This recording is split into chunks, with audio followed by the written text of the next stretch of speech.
नमस्कार, between the lines with निरोजन में आपका स्वागत है। आज हम बात करेंगे महिला आरक्षण और डिलिमिटेशन की। हाँ, ये फिर आ रहा है।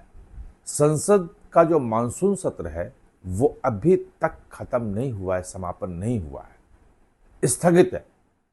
और अब सरकार जो है वो नए सिरे से संसद का विशेष सत्र बुलाने की तैयारी में जुट गई है। अंदर में सरगर्मियां शुरू हो गई हैं। कब बुलाया जाएगा, कैसे बुलाया जाएगा, ये तमाम चीजें आपको हम सबसे पहले बताएंगे।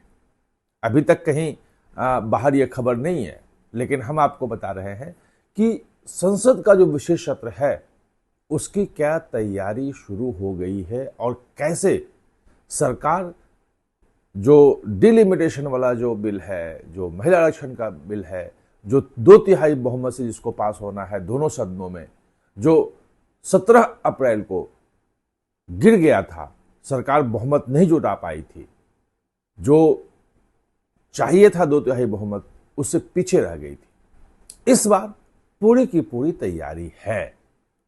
तो दरअसल जो संसद के विशेष सत्र की जो डेट आ रही है वो अगर पूरे घटनाक्रम को देखें, आगे और पीछे मैं डिटेल में बताऊंगा कि क्या क्या चीजें हैं आगे, तब आपको पता चलेगा कि ये सितंबर के पहले हफ्ते में आएगा। तैयारी इसी की है। क्यों आएगा ये समझना ज्यादा जरूरी है कि मैं जो डेट दे रहा हूं वो क्यों दे रहा हूं। दरअसल 31 अगस्त और 1 सितंबर को एससीओ की मीटिंग है, किर्गिस्तान में है, और प्रधानमंत्री वहां जाने वाले हैं। मोदी, जिनपिंग और पुतिन की मुलाकात भी है, दोनों की अलग अलग बायलैटरल बातचीत की भी है, तैयारी हो रही है। उसके बारे में बहुत सारी खबरें आ चुकी हैं। तो वहां तो जाना ही जाना है। आधिकारिक रूप में भी घोषणा नहीं हुई, लेकिन यह हो गया है कि भाई दोनों तरफ से तैयारियां पूरी हैं और प्रधानमंत्री जाएंगे। वो घोषणा, वो डेट वेट सब आ जाएगा, वो जाना ही जाना है। वो लौट के आएंगे लगभग 2 को, सब कुछ करने के बाद। उसके बाद जो है वो 12 और 13 को ब्रिक्स की बैठक है दिल्ली में।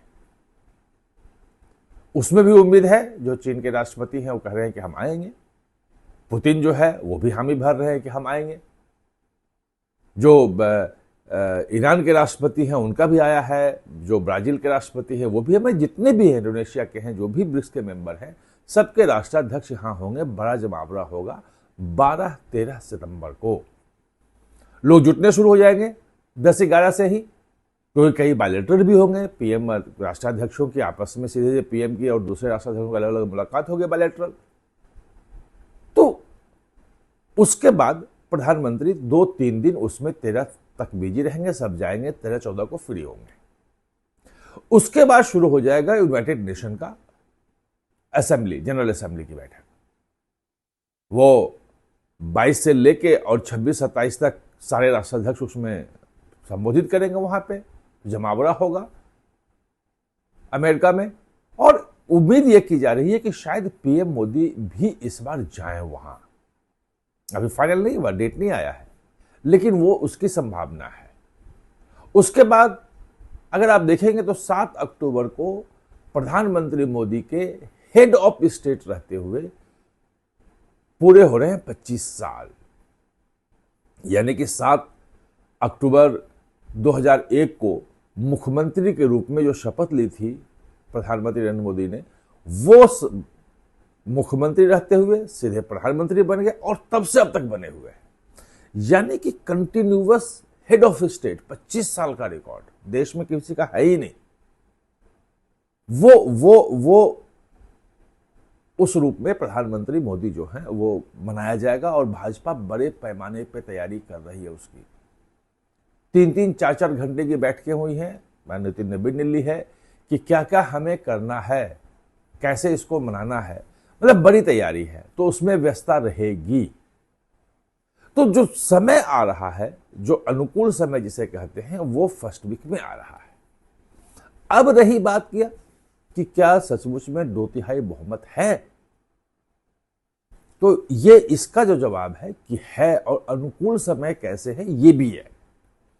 तो दरअसल आप देख लें कि जो 17 अप्रैल वाली जो था, जो जिसमें सरकार को हार का सामना देखना पड़ा था लोकसभा में, अब आके देखेंगे इस वक्त में तो काफ़ी चीज़ें चेंज हो गई है। जो 20 सांसद हैं टीएमसी वाले, जो अलग हो गए हैं, nationalist citizen party of India में शामिल हो गए हैं, वो तो है ही। जो उद्धव ठाकरे गुट का जो शिवसेना है उसके टूट गए हैं 6 सांसद, वो हैं ही। एनसीपी के 7 सांसद हैं, वो शरद पवार गुट के 8 सांसद हैं, उन्होंने कह दिया है कि भाई हम विचार करेंगे, और लगभग वो तैयार है।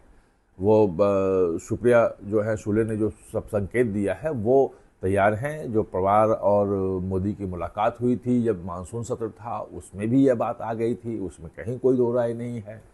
जो डीएमके है उसको लेके देखेंगे तो वो भी डीएमके जो है वो 12 अगस्त को जो विधानसभा में प्रस्ताव पारित हुआ कि भाई 543 पे रखना है, वो इंटरनल पॉलिसी तमिलनाडु की है, तो उसमें बिल्कुल उसने भी वोट किया था, क्योंकि उस वक्त माहौल नहीं था ऐसा।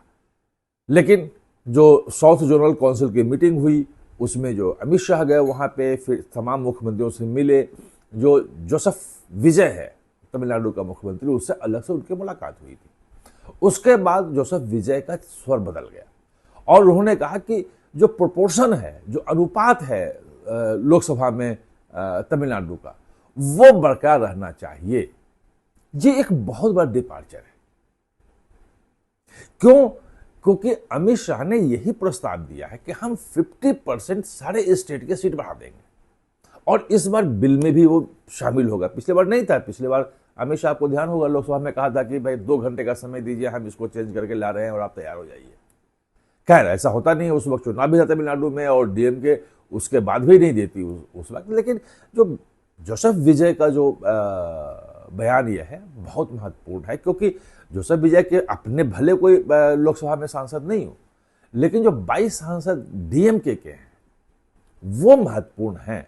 वो महत्वपूर्ण इसलिए हैं 22 सांसद क्योंकि वो तमिलनाडु की पॉलिटिकल जो चीजें हैं वो देख के चलेंगे। वहां 2 ही है भी पॉलिटिकल। भाई एआईएडीएमके लगभग खत्म धीरे धीरे होती जा रही है, स्पेस उसका तो कुछ आ ही नहीं रहा, वो अपना खुद टूट फूट रही है। विजय जो है नई ताकत के रूप में आए हैं, इतनी भारी मेजोरिटी, पहली बार पार्टी चुनाव लड़ी और मुख्यमंत्री बन गए। डीएमके स्थापित है, वहां विपक्ष है।